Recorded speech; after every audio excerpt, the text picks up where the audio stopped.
തീരുന്നവരെ തുരുമ്പായിരുന്നോ? ഞാൻ പോലീസിന്റെ ടാങ്കിൽ തീരുന്നത് വരെ തുരുമ്പായിരുന്നോ? അല്ല, അങ്ങനെയാണെങ്കിൽ മാറ്റണം. ഇനി പൈസയിൽ നമുക്ക് പൈസ കടിക്കാം. പോലീസിന്റെ ടാങ്കിൽ തീരുന്നവരെ തുരുമ്പായിരുന്നോ? തീരുന്നവരെ അതുപോലത്തെ വെള്ളമാണല്ലോ. ഇത് ബോധപൂർവം അണുബാധയേറ്റ വെള്ളം കൊണ്ടുവരികയായിരുന്നു. അപ്പൊ ഏത് ഉദ്യോഗസ്ഥന്റെ നിർദ്ദേശപ്രകാരമാണ് ഈ ചീത്തയായ വെള്ളം, അണുബാധയേറ്റ വെള്ളം കൗൺസിലർമാർക്കെതിരെ പ്രയോഗിച്ചതെന്ന് മറുപടി പറയാൻ വേണ്ടി പോലീസ് തയ്യാറാകണം. ഇന്ന് ഞാൻ ഒരുപാട് പത്രസമ്മേളനം നടത്തിയിട്ടുണ്ട്. ഈ പോലീസുകാർ കടിച്ചതിനെതിരെ പത്രസമ്മേളനം നടത്തുന്ന ആദ്യമായിട്ടാണ്. ഞാൻ ചോദിക്കട്ടെ, ഇത് എവിടത്തെ പഠിപ്പിച്ച ഏത് ക്യാമ്പിലാണ് കടിക്കാൻ ട്രെയിനിങ് കൊടുക്കുന്നത്? നിങ്ങൾ DGPയോട് ചോദിച്ചു നോക്കണം. സമരം ചെയ്യുന്നവരെ കടിച്ചു തോൽപ്പിക്കണം എന്ന് പോലീസുകാർക്ക് ട്രെയിനിങ് കൊടുക്കുന്നത് ഏത് ക്യാമ്പിലാണ്? അങ്ങനെയാണെങ്കിൽ അറിയണമല്ലോ. അങ്ങനെ ട്രെയിനിങ് ഒരു ജനാധിപത്യ സംവിധാനത്തിൽ കൊടുക്കുകയാണെന്നുണ്ടെങ്കിൽ ഞങ്ങൾക്ക് അതിന് അനുവദിച്ചു കൊടുക്കാൻ പറ്റില്ല. പ്രതിഷേധാർഹവും എന്നാൽ അങ്ങേയറ്റം തന്നെ വേദനാജനകവുമായിട്ടുള്ള ഒരു കാര്യമാണ് ഇന്നലെ വട്ടിയൂർക്കാവ് പോലീസ് സ്റ്റേഷനിൽ സംഭവിച്ചത്. നമുക്കറിയാം, കഴിഞ്ഞ തെരഞ്ഞെടുപ്പ് സമയം മുതൽ തന്നെ, തെരഞ്ഞെടുപ്പ് പ്രചരണ സമയം മുതൽ തന്നെ, തെരഞ്ഞെടുപ്പ് സമയത്ത് ട്രാൻസ്ഫറായി വന്ന വട്ടിയൂർക്കാവ് സർക്കിൾ ഇൻസ്പെക്ടർ വിപിൻ, അദ്ദേഹത്തിന്റെ നേതൃത്വത്തിൽ വട്ടിയൂർക്കാവ് പ്രദേശത്ത് മുഴുവനും ഏകപക്ഷീയമായി BJP പ്രവർത്തകരെയും BJPയുടെ തെരഞ്ഞെടുപ്പ് പ്രവർത്തനത്തെയും തടസ്സപ്പെടുത്തുവാനുള്ള നീക്കങ്ങൾ ഉണ്ടാവുകയായിരുന്നു. ഞാൻ വട്ടിയൂർക്കാവ് നിയോജക മണ്ഡലത്തിൽ പ്രചരണവുമായി ബന്ധപ്പെട്ട് ഒരു സ്ഥലത്ത് സംസാരിച്ചുകൊണ്ടിരുന്നപ്പോഴാണ് അറിയുന്നത്, 9:50 ആയപ്പോഴേക്കും BJPയുടെ പ്രചരണ വാഹനങ്ങളെല്ലാം ഇദ്ദേഹം നിന്ന സ്ഥലത്ത് ഇദ്ദേഹം ഓഫ് ചെയ്തു. 9:50, 10 മണിക്ക് മാത്രമേ വാഹനങ്ങൾ, 10 മണിക്ക് അപ്പുറം വാഹനങ്ങൾ ഓടുകയാണെങ്കിലാണ് നിയമപരമായിട്ട് അത് അവസാനിപ്പിക്കേണ്ടത്. 9:50 ആയപ്പോഴേക്കും ഇദ്ദേഹം BJPയുടെ പ്രചരണ വാഹനങ്ങളൊക്കെ തന്നെ അദ്ദേഹം നിന്ന പ്രദേശത്ത്, എന്നാൽ അതുവഴി മറ്റു വാഹനങ്ങൾ ഓടുന്നുണ്ട്. ഇവരെ മറിഞ്ഞ് ഞങ്ങളൊക്കെ അവിടെ എത്തിയപ്പോഴേക്കും 10 മണി കഴിഞ്ഞു പോയി. അതുകൊണ്ട് പിന്നെ അതിൽ ഞങ്ങൾക്ക് ഇടപെടേണ്ട ഒരാവശ്യം വന്നില്ല, സാഹചര്യം ഉണ്ടായി. പക്ഷേ ഇങ്ങനെ നിരന്തരം പ്രശ്നങ്ങൾ സൃഷ്ടിക്കുന്ന ഒരു സ്വഭാവമാണ് ഇത്. അപ്പോ അതിനുശേഷം തെരഞ്ഞെടുപ്പിന്റെ അന്ന് വാഴോട്ടുവണം പ്രദേശത്ത് ഈ CI വിപിന്റെ നേതൃത്വത്തിൽ അവിടുത്തെ തെരഞ്ഞെടുക്കപ്പെട്ട കൗൺസിലർ ഉൾപ്പെടെ വോട്ടർമാരുടെ മുമ്പിൽ വെച്ച് അപമാനിക്കുകയും അവിടുത്തെ ജനങ്ങളെ പ്രകോപിപ്പിക്കുവാൻ, BJP പ്രവർത്തകരെ പ്രകോപിപ്പിക്കുവാനുള്ള ഒരു സാഹചര്യം വാഴോട്ടുവണം പ്രദേശത്തുണ്ടായി. കൗൺസിലറെ ആക്ഷേപിച്ചു എന്നറിഞ്ഞുകൊണ്ട് മേയർ എന്നുള്ള നിലയ്ക്ക് ഞാൻ ആ സ്പോട്ടിലെത്തുകയും അന്ന് കന്റോൺമെന്റ് അസിസ്റ്റന്റ് കമ്മീഷണറുമായിട്ട് വളരെ ശക്തമായ രീതിയിൽ ഇദ്ദേഹത്തിന്റെ സ്ഥാനത്തെ ഇവിടെ ഒഴിവാക്കിയില്ലെങ്കിൽ തെരഞ്ഞെടുപ്പ് പ്രദേശ സംഘർഷത്തിലേക്ക് പോകും, ബോധപൂർവം വിപിൻ സംഘർഷം ഉണ്ടാക്കുകയാണെന്ന് പറഞ്ഞതിന്റെ അടിസ്ഥാനത്തിലാണ് വിപിനെ അവിടെ നിന്ന് മാറ്റിയത്. കന്റോൺമെന്റ് എസിക്ക് ഉൾപ്പെടെ വിപിന്റെ ഇടപെടലുകൾ ബോധ്യപ്പെട്ടതിന്റെ അടിസ്ഥാനത്തിലാണ് തെരഞ്ഞെടുപ്പ് ദിവസം രാവിലെ ഒരു 11:30 മണി മുതൽ വിപിൻ അവിടെ ഇല്ലായിരുന്നു. അത് മേയർ എന്നുള്ള നിലയ്ക്ക് ഒരു കൗൺസിലറെ, ഒരു സർക്കിൾ ഇൻസ്പെക്ടർ അധിക്ഷേപിച്ച് ജനങ്ങളുടെ മുമ്പിൽ വെച്ച് അധിക്ഷേപിച്ച് അറിഞ്ഞിട്ട് ഞാൻ അവിടെ പോയി കാര്യങ്ങൾ ബോധ്യപ്പെട്ട് AC പറഞ്ഞതുകൊണ്ടാണ് AC മാറ്റിയത്. അതിൽ സത്യമില്ലെങ്കിൽ AC അങ്ങനെ നിലപാടെടുക്കില്ലല്ലോ. ഞാനവിടെ എത്തുന്നതിന് മുമ്പ് തന്നെ നമ്മുടെ മുതിർന്ന നേതാവ് കൗൺസിലറായിട്ടുള്ള ഗിരികുമാർ അവിടെ എത്തിയിരുന്നു. അതിനുശേഷമാണ് ഞാൻ അവിടെ എത്തിയത്. അപ്പോൾ തെരഞ്ഞെടുപ്പ് ദിവസം തന്നെ ഇത്തരത്തിലുള്ള കാര്യങ്ങൾ ചെയ്തിരുന്നു.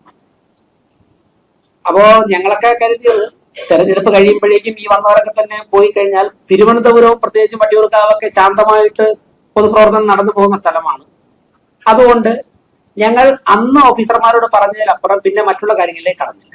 എന്നാൽ അതിനുശേഷം 2-3 ദിവസം മുമ്പ് മലമുകൾ നെട്ടയം പ്രദേശത്ത് അവിടെ ബിനു അവിടുത്തെ പള്ളിയുടെ സെക്രട്ടറിയാണ്. അദ്ദേഹത്തിന്റെ ഭാര്യയുടെ വീട്ടിനടുത്ത് പോയിട്ട് ഒരു ഇടതുപക്ഷ പ്രവർത്തകൻ, CPM പ്രവർത്തകൻ അവരോട് മോശമായിട്ട് സംസാരിച്ചതുമായിട്ട് ബന്ധപ്പെട്ട് ഉണ്ടായ ഒരു തർക്കമാണ്. ആ തർക്കത്തിൽ CPM ഒരു ഭാഗം പിടിക്കുകയായിരുന്നു. ഒരു ഭാഗം പിടിച്ചുകൊണ്ട് മലമുകൾ പ്രദേശത്ത് അവർക്ക് കുറച്ച് ശക്തിയുണ്ട്, BJPക്ക് നേരത്തെയൊക്കെ കുറച്ച് ശക്തി കുറവായിരുന്നു. എന്നാൽ ശ്രീ രാജീവ് ചന്ദ്രശേഖർ പാർലമെന്റിൽ മത്സരിച്ച് തെരഞ്ഞെടുപ്പ് മുതൽ ആ കാറ്റാണി വന്ന് ഞങ്ങൾ ലീഡ് ചെയ്യുകയാണ്. ഞാനൊക്കെ മുമ്പ് 2013-ലൊക്കെ വട്ടിയൂർക്കാവിൽ മത്സരിക്കുമ്പോൾ മലമുകൾ പ്രദേശത്ത് ഞങ്ങൾക്ക് ഒരു പോസ്റ്റ് ഒട്ടിക്കാൻ പോലും ആരുമില്ല, ഒരു ബോർഡ് വയ്ക്കാൻ പോലും ആരുമില്ല. പച്ചതിനകത്ത് എടുത്ത് മാറ്റുമായിരുന്നു. പക്ഷെ ഇപ്പോ സാഹചര്യം മാറി. ബിനു ഉൾപ്പെടുന്ന ആ പള്ളിയുടെ സെക്രട്ടറി കൂടിയായിട്ടുള്ള ബിനു ഉൾപ്പെടുന്നവർ BJPയിലേക്ക് വരുന്നു. ശ്രീ രാജീവ് ചന്ദ്രശേഖർ 2019 ആ പ്രദേശത്ത് നല്ല ലീഡ് കിട്ടുന്നു. അപ്പോൾ അങ്ങനെ വളരെ വ്യത്യാസമായിട്ടുള്ള സ്ഥലമാണ്. അവിടെ CPM പ്രവർത്തകർ തടിച്ചുകൂടുകയും സ്വാഭാവികമായിട്ടും ബിനുവിന്റെ ഭാര്യയെ അധിക്ഷേപിച്ച് അറിഞ്ഞുകൊണ്ട് അവിടെ BJP പ്രവർത്തകർ വന്നു. CPM പ്രവർത്തകർ നേരെ അവിടെ ചർച്ചിനകത്തേക്ക് കയറി. നിങ്ങളൊക്കെ പല മാധ്യമങ്ങളും, എല്ലാ മാധ്യമങ്ങളും വളരെ വലുതായിട്ട് റിപ്പോർട്ട് ചെയ്തതാണ്. ചർച്ചിനകത്തേക്ക് കയറിയിട്ട് അവിടെ നിന്നുകൊണ്ട് കല്ലെറിഞ്ഞു. ഇപ്പൊ എന്റെ ഫോണിൽ FIR ഉണ്ട്, അന്നെടുത്ത FIR. ആ FIR അവസാനം പറഞ്ഞിരിക്കുന്നത് CPM പ്രവർത്തകരുടെ കല്ലേറിൽ പോലീസിന് പരിക്കേറ്റുമെന്നാണ് FIR പറഞ്ഞിട്ടുണ്ടത്. അപ്പോൾ പോലീസ് തന്നെ കൃത്യമായിട്ട് ആദ്യമുള്ള FIR രജിസ്റ്റർ ചെയ്യുന്നത്, അത് രേഖപ്പെടുത്തിയിട്ടുണ്ട്. എന്നാൽ ഇവരൊക്കെ തന്നെ അവിടെ കാര്യം അറിയാൻ ചെന്ന BJP പ്രവർത്തകരെ, ബിനു ഉൾപ്പെടെയുള്ള പ്രവർത്തകരെ മർദ്ദിക്കും. അവിടെ സുജിത്ത് പട്ടികജാതി വിഭാഗത്തിൽ നിന്നും ഉയർന്നു വരുന്ന രാഷ്ട്രീയ സ്വയംസേവക സംഘത്തിന്റെ പ്രവർത്തകനാണ്. സുജിത്തിനെ CIക്ക് നേരത്തെ അറിയാം. സുജിത്തിനെ അധിക്ഷേപിച്ചുകൊണ്ട്, അദ്ദേഹത്തിന്റെ സമുദായത്തെ ഉൾപ്പെടെ അധിക്ഷേപിച്ചുകൊണ്ട് സുജിത്തിന്റെ തലയ്ക്കാണ് അടിച്ചത്. ഇപ്പൊ നമ്മളൊക്കെ ഒരുപാട് സമരങ്ങളിൽ പങ്കെടുത്തിട്ടുണ്ട്. നിങ്ങളൊക്കെ ക്യാമറമാൻമാരും റിപ്പോർട്ടർമാരും അറിയാമല്ലോ. ഒരു നിയമം അനുസരിക്കുന്ന ഒരു പോലീസ് ഓഫീസർ ആണെങ്കിൽ ചെയ്യുന്നത് അവരെ ആ മോബിനെ ഡിസ്പോസ് ചെയ്യാൻ വേണ്ടിയിട്ട് അവര് ആദ്യം പറയും, അതിനുശേഷം റീസണബിൾ ഫോഴ്സ് ഉപയോഗിക്കാമെന്നാണ് നിയമത്തിൽ പറഞ്ഞിട്ടുണ്ട്. കാലിലോ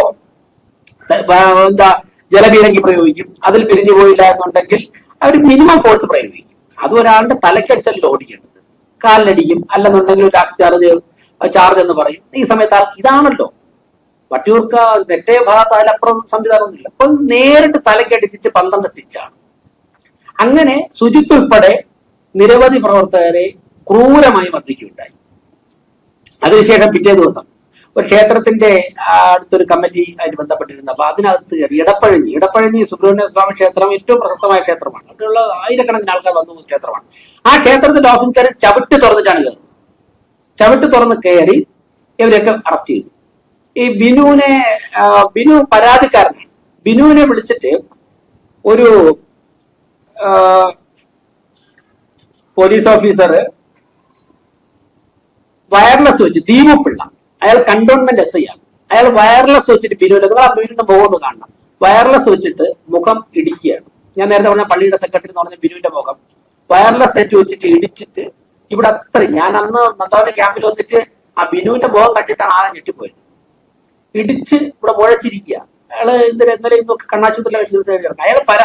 അദ്ദേഹത്തിന്റെ വൈഫിനെയാണ് അധിക്ഷേപിച്ചത്. ഈ ദീപുപിള്ള വയർലെസ് സെറ്റ് വെച്ചിട്ട് ഇടിക്കുകയാണ്. നിരവധി പേരെ മർദ്ദിച്ചു.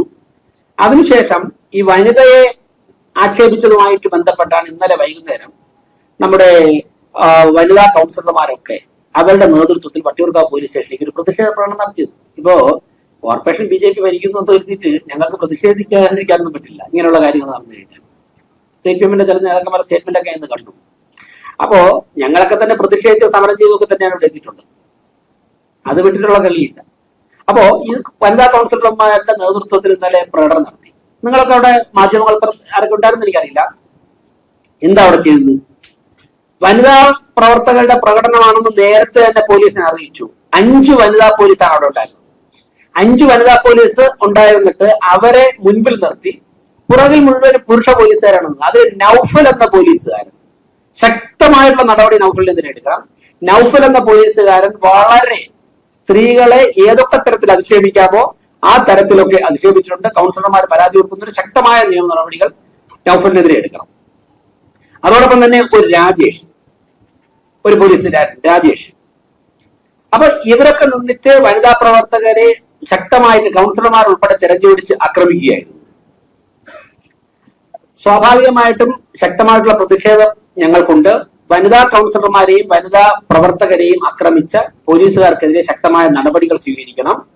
അതോടൊപ്പം തന്നെ മനുഷ്യാവകാശ ലംഘനം നടത്തിയിട്ടുണ്ട്. നിങ്ങളുടെ ചാനലുകൾ പുറത്തുവിട്ട വിഷ്വൽസിൽ ഞാൻ ഏറ്റവും ഭയത്തോടെ കണ്ട ഒരു കാര്യം, ജലപീരങ്കി ഉപയോഗിച്ചല്ലോ അതിൽ നിന്ന് വന്ന വെള്ളം എന്താകും നിങ്ങൾ കണ്ടിട്ടുണ്ടാകും. നിങ്ങൾ പുറത്തുവിട്ട വിഷ്വൽസാണ്. ജലപീരങ്കി പ്രയോഗിക്കുന്നതിന് പോലെ ഈ നാട്ടിൽ ചില നിയമങ്ങളുണ്ട്, അതറിയണം. അത് എവിടെ നിന്ന് ഫില്ല് ചെയ്ത വെള്ളമാണ്, ആ വെള്ളം ഫില്ല് ചെയ്ത് ഏത് കുളത്തിൽ നിന്നാണ്, എവിടെ നിന്നാണ്, ഏത് സമയത്താണ്, ആരുടെ നിർദ്ദേശപ്രകാരമാണ് അണുബാധയേറ്റ വെള്ളം വനിതാ പ്രവർത്തകർക്ക് നേരെ ചീറ്റിയത്. ഇപ്പൊ അവര് ഇന്നലെ സ്വകാര്യ ആശുപത്രിയിലായിരുന്നു, ഇപ്പൊ മെഡിക്കൽ കോളേജിൽ പോവുകയാണ്. 2 മണിക്ക് അവർ മെഡിക്കൽ കോളേജിലേക്ക് അവരെ ഷിഫ്റ്റ് ചെയ്തതാണ്. കാരണം പലർക്കും ഇന്നലെ രാത്രി ഒരാളിനെ കാതിന്റെ ഡയഫ്രം തന്നെ കംപ്ലൈന്റ് വന്നിട്ടുണ്ട്. രാത്രി മുഴുവൻ ഞങ്ങളൊക്കെ രാത്രി 12 മണിക്ക് 1 മണിക്ക് പോകുമ്പോഴേക്കും വേദന കൊണ്ട് പൊളയുകയാണ് ആ ജ്വല ഹോസ്പിറ്റലിൽ. അതൊന്നും നടക്കില്ല. എന്നിട്ട് ഏറ്റവും മോശപ്പെട്ട വെള്ളം എടുത്തിട്ട് ഒരു വെള്ളം ചീത്തയാണ്. നിങ്ങൾ നോക്കൂ, നിങ്ങൾ ഇങ്ങനെ റെക്കോർഡ് ചെയ്ത് നോക്കൂ, ചെളി വെള്ളമാണ് വീഴുന്നത്. അത് അണുബാധ ഉണ്ടാകാൻ സാധ്യതയുള്ള, ഇപ്പൊ വേനലാണ്, വെള്ളം കുറവാണ്. അപ്പൊ അങ്ങനെയുള്ള സ്ഥലത്താണ് ഇവര് ജലപീരങ്കി പ്രയോഗിക്കണമെന്നുണ്ടെങ്കിൽ കൃത്യമായിട്ട് പറഞ്ഞിട്ടുണ്ട് മാനദണ്ഡം, ശുദ്ധമായ ജലം ശേഖരിക്കണം. ഇവരൊക്കെ ജനപ്രതിനിധികളില്ലേ, മനുഷ്യരല്ലേ, സ്ത്രീകളില്ലേ? അപ്പൊ ഏത് ഉദ്യോഗസ്ഥന്റെ നിർദ്ദേശപ്രകാരമാണ് ഈ ചീത്തയായ വെള്ളം, അണുബാധയേറ്റ വെള്ളം കൗൺസിലർമാർക്കെതിരെ പ്രയോഗിച്ചതെന്ന് മറുപടി പറയാൻ വേണ്ടി പോലീസ് തയ്യാറാകണം. ഉന്നത പോലീസ് ഉദ്യോഗസ്ഥന്മാർ മറുപടി പറയണം. ഈ ഭ്രാന്തമായ ആവേശത്തോടെ ജനങ്ങളെ ആക്രമിക്കുന്ന 2-3 SI-മാരെയും CI-മാരെയും ഇറക്കി നാട്ടിലോട്ട് വിട്ടിട്ട് ഈ നാട്ടിലെ ക്രമസമാധാനം താർക്കാനാണെന്ന് വിചാരിക്കുന്നത് അങ്ങനെ വിട്ടുകൊടുക്കാനും സാധിക്കില്ല. അപ്പോൾ ശക്തമായിട്ടുള്ള പ്രതിഷേധം ഞങ്ങൾക്കുണ്ട്. ഇതിൽ സുജിത്തിനെ മർദ്ദിച്ച വിപിനെതിരെ പട്ടികജാതി നിയമപ്രകാരം കേസെടുക്കണം. ദേശീയ പട്ടികജാതി കമ്മീഷൻ അവർക്ക് അയച്ചിട്ടുണ്ട്. അതോടൊപ്പം തന്നെ അണുബാധയേറ്റ വെള്ളം വനിതകൾക്ക് നേരെ, വനിതാ കൗൺസിലർമാർക്ക് നേരെ വെള്ളം പ്രയോഗിച്ചതിൽ, ജലപീരങ്കി പ്രയോഗിച്ചതിൽ ഞങ്ങൾക്ക് പ്രതിഷേധമുണ്ട്.